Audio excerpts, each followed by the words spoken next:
Mais Monsieur Mokolo Boundou, vous n'avez pas ressenti tout de même le manque de certaines figures politiques qui sont tout de même majeures, dont Monsieur Fayoulou, Monsieur Katumbi ou encore Monsieur Mouzito dans ce conclave. Comment expliquer qu'ils ne figurent pas d'après vous? Est-ce regrettable? Bon, il faut dire que nous avons été en contact avec tous les leaders qui se disent, qui respectent la volonté du peuple, qui sont dans l'opposition, qui s'opposent réellement au régime Tshisekedi. Mais il y a certains parmi les noms que vous avez cités qui ont rejoint Tshisekedi. Donc on n'a pas invité en tout cas celui qui a créé le camp de la patrie avec Tshisekedi. On n'a pas invité celui qui est devenu le ministre, le vice-premier ministre et ministre du budget de Tshisekedi. Donc ils n'appartiennent plus à l'opposition. Quant à M. Katumbi, il a été contacté.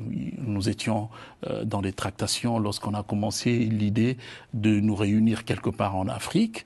À la dernière minute, il n'est pas venu. C'est regrettable pour vous? Non, nous ne regrettons pas. Si vous avez lu notre communiqué, nous sommes ouverts. J'espère qu'il pourra se ressaisir et nous rejoindre, parce que il a probablement son agenda. Et quand vous jetez un regard sur l'histoire des regroupements au Congo, on commence toujours avec ceux qui sont disposés à se mettre ensemble et les autres finissent par nous rejoindre. Donc la porte est grandement ouverte à condition que Monsieur Katumbi ou les autres qui veulent nous rejoindre soient également dans la même longueur d'onde que nous, c'est-à-dire contre la dictature de Monsieur Tshisekedi. Aujourd'hui, quelles sont vos relations avec Adolphe Mouzito?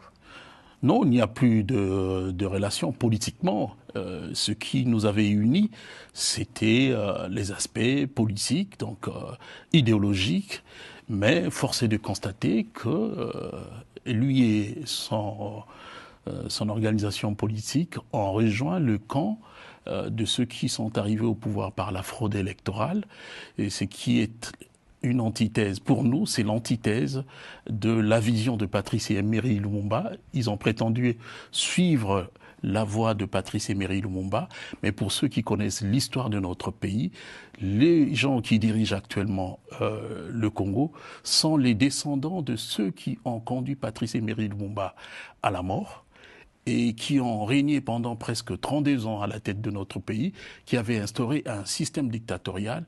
Un véritable lumumbiste ne peut pas s'associer au régime Tshisekedi. Voilà pourquoi nous, on a décidé de continuer notre lutte en suivant les orientations léguées par le combat, l'orientation idéologique de Patrice Emery Lumumba. Nous n'avons pas tenu à nous associer avec les descendants de ceux qui avaient arraché la vie à Patrice Emery Lumumba. Donc c'est une trahison et nous ne pouvons pas trahir la pensée de Patrice Emery Lumumba.